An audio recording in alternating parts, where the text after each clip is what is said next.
It's official. We are in verdict watch in the racketeering conspiracy and sex trafficking trial of Sean Diddy Combs. The jury has been deliberating now for over 4 hours. It's about 4 hours and 25 minutes. And guess what? We've already had major drama in the jury deliberation process. We want to get right to it and get out to Elizabeth Milner. She's been in the courtroom for the entire trial to get a breakdown on what has been going on with juror number 25. So Elizabeth, she is there at the courthouse in Lower Manhattan. Tell me, what exactly happened? This all started when the foreperson sent a note to the judge saying, hey, we have a problem. Yeah. Well, this happened around 1:30 Eastern time, I should say, where the judge did read aloud this particular note, and it was in part from the foreperson, which we know to be juror number 5. But in terms of juror number 5's concern, I guess it was a concern that all of them had, where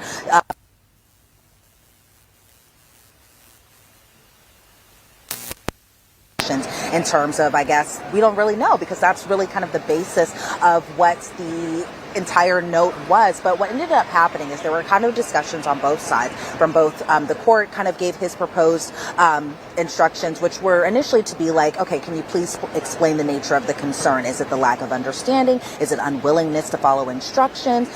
The judge just kind of offered that up as a potential idea, and then the government kind of had their proposal, the defense had their proposal, and it seemed like the defense was kind of adamant on their proposal, and they couldn't even come to a decision on that. But what the judge ended up saying is he decided kind of a happy medium between both parties, where he said the proposed instruction was, I received your note. I remind every juror of their duty to deliberate and their obligation to follow my instruction on the law. With that instruction in mind, please continue deliberating. And so the judge wanted to use this particular message mainly because it was pretty neutral. It wasn't kind of pointing out this particular juror or to kind of take any type of course of action in terms of even potentially, possibly like dismissing it. That was not the case at all. Pretty much this note came back pretty quickly, because first note that we got was that juror number 5 was going to be the foreperson, and then this note comes around 1:30 p.m. So if you think about it in context, they weren't even deliberating for that long for potentially somebody to already kind of not be following the instructions. And so far there hasn't been a note sent.